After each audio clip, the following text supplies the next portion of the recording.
with. The dinner was going well until Stanley Roper showed up. He had overheard the word marriage and had come to offer his congratulations and to see if a marriage meant he could raise the rent for an extra occupant. "So, who's the happy couple?" Stanley asked, sliding into a chair. "Larry and Jeanne," Chrissy blurted out. Stanley looked at Jack, who was standing in the kitchen doorway with a tray of appetizers. He then looked at Larry, who was holding Jeanette's hand with a terrified grin. "Wait a minute." Stanley narrowed his eyes. "Tripper, aren't you, upset?" Jack caught the danger immediately.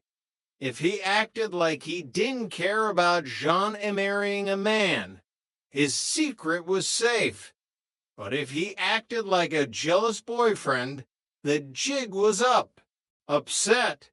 Jack squealed in his most sisterly voice. "I'm thrilled. I've already started planning the floral arrangements. It's going to be a spring wedding with plenty of chiffon." Larry nodded frantically. "Yes, chiffon. Lots of it." Mr. Henderson looked confused. "Who is this guy?" "The caterer. He's my maid of honor," Larry improvised. The dinner ended with Larry losing the car sale because Mr. Henderson thought the family dynamic was too weird, and Jeanne spent the rest of the night scrubbing the betrothal buffet off the plates. Jack said, drying a glass, "I think we should stop doing favors for Larry. Every time we help him, I end up wearing a scarf I don't like and someone ends up crying." "Amen," Jeanne sighed. "But the chiffon sounded nice. Jack," Chrissy added, "I think I'd look good in apricot." Chapter 29, The Celebrity Chef. Monday morning arrived with a surprise in the form of a telegram for Jack. It was from a local television station, K-Sun, inviting him to audition for a guest spot on Santa Monica Morning. They want a youthful, energetic chef to demonstrate a 5-minute meal. Jack beamed, waving the telegram. "This is it, girls. My face on every TV screen in the county. I'll be the Julia Child of the boardwalk. Just don't flip anything into the cameraman's lens," Jeanne cautioned, though she was clearly impressed. The rehearsal. Jack spent the next 48 hours practicing his on-camera personality. He set up a wooden crate in the living room as a mock kitchen and used a broomstick as a microphone. "Hello, Santa Monica. Today we're making flash fried flam, a dish as exciting as a sunset at the pier," Jack announced to a very bored-looking ficus. Chrissy was acting as the floor manager, and 3, 2, 1, point. "Jack, you have to smile more. You look like you're about to perform surgery on that onion."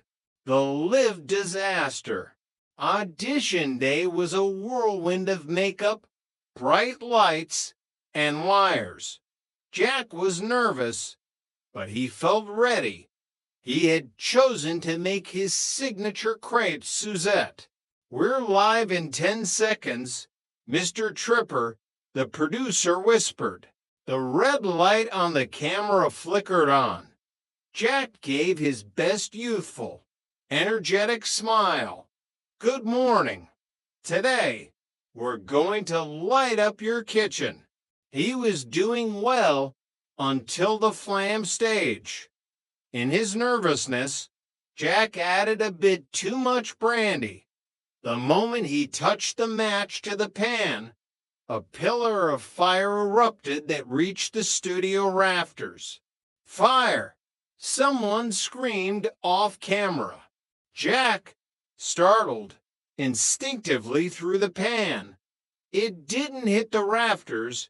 It landed squarely in the lap of the show's host, a man who prided himself on his expensive and highly flammable toupee. The segment ended with the host running off set with a smoking head and Jack being escorted out by security. He returned to apartment 201 with singed eyebrows and a newfound appreciation for silent films. Well, Jack sighed, looking in the mirror. At least I made a lasting impression. Chapter 30, The Broken Bed. Tuesday night brought a physical crisis of a different kind. Jack, in an attempt to hang a new poster above his bed, had stood on the frame. There was a sickening crack, and the entire structure collapsed into a pile of splintered wood and tangled springs. My bed, Jack wailed. I'm a culinary student. I can't sleep on the floor. My spine needs support for the heavy whisking. You can sleep on the sofa, Jack, Jonna suggested. And we'll tell Roper it was a structural failure. The Roper inspection. Stanley Roper arrived the next morning with his usual lack of tact. He walked into Jack's room and stared at the wreckage. Tripper, what were you doing? Practicing for the Olympics.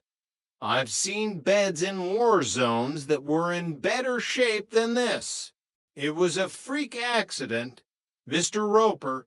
Jack improvised. A heavy book fell on it. A very heavy book on the history of French furniture. Stanley narrowed his eyes. Structural failure. I'll tell you what's a failure: your ability to tell the truth. It's going to cost $50 to replace this frame. And don't even think about using the sofa as a trampoline. The misunderstanding. The situation was compounded by Helen Roper, who had overheard only the word bed and broken. She assumed the roommates were engaged in some sort of wild, disco-infused romp. Oh, Stanley, she teased him in the hallway. Maybe we should get a new bed too. Ours hasn't made a sound since the Eisenhower administration. The bed is fine. Helen, it's Tripper's head that's broken. Chapter 31, The Love Triangle. A wave of romantic tension hit apartment 201 when a new neighbor moved into 202. His name was David, and he was a professional photographer with a sensitive soul and a very expensive camera. Jonna was the first to meet him. He's so articulate. Jack, he talks about light as if it were a living thing. I talk about light too. Jack grumbled, mostly about how the light in the fridge is always out. The competing crushes. It soon became clear that both Jonna and Chrissy were interested in David. Jonna began bringing home rare lilies to spruce up the landing, while Chrissy started taking candid naps in the courtyard where David was known to take photos of the architecture. Jack, feeling left out and slightly suspicious of the sensitive photographer, decided to intervene. He invited David over for a neighborhood welcoming dinner. I'll cook something so sophisticated he'll realize he can't compete with the culinary arts, Jack vowed. The dinner disaster. The dinner was a study in awkwardness. Jonna was talking about the symbolic meaning of orchids, while